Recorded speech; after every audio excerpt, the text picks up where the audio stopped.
Lecture du livre du Deutéronome. Moïse disait au peuple, au milieu de vous, parmi vos frères, le Seigneur, votre Dieu, fera se lever un prophète comme moi, et vous l'écouterez.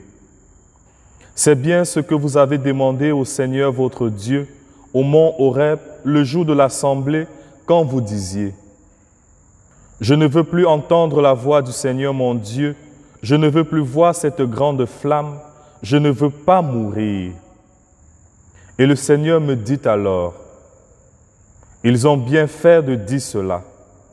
Je ferai se lever au milieu de leurs frères un prophète comme toi. Je mettrai dans sa bouche mes paroles et il leur dira tout ce que je lui prescrirai.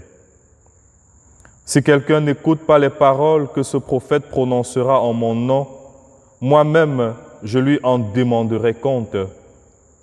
Mais un prophète qui aura la présomption de dire en mon nom une parole que je ne lui aurais pas prescrite ou qui parlerait au nom d'autres dieux, ce prophète-là mourra. » Lecture de la première lettre de Saint Paul apôtre aux Corinthiens. Frères, j'aimerais vous voir libres de tout souci. Celui qui n'est pas marié a le souci des affaires du Seigneur. Il cherche comment plaire au Seigneur. Celui qui est marié a le souci des affaires de ce monde. Il cherche comment plaire à sa femme et il se trouve divisé. La femme sans mari ou celle qui reste vierge a le souci des affaires du Seigneur afin d'être sanctifiée dans son corps et son esprit. Celle qui est mariée a le souci des affaires de ce monde. Elle cherche comment plaire à son mari. C'est dans votre intérêt que je dis cela. Ce n'est pas pour vous tendre un piège, mais pour vous proposer ce qui est bien, afin que vous soyez attachés au Seigneur sans partage. Évangile de Jésus-Christ selon saint Marc. Jésus et ses disciples entrèrent à Capharnaüm. Aussitôt le jour du sabbat, il se rendit à la synagogue et là, il enseignait. On était frappé par son enseignement, car il enseignait en homme qui a autorité et non pas comme les scribes.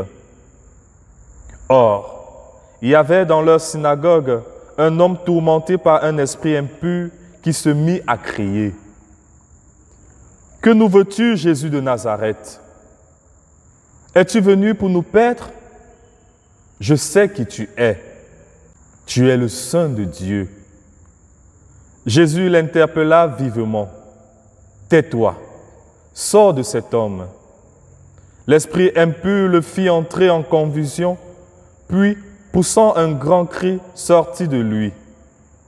Ils furent tous frappés de stupeur et se demandaient entre eux, « Qu'est-ce que cela veut dire? » Voilà un enseignement nouveau, donné avec autorité. Il commande même aux esprits impurs et ils lui obéissent. Sa renommée se répandit aussitôt partout, dans toute la région de la Galilée.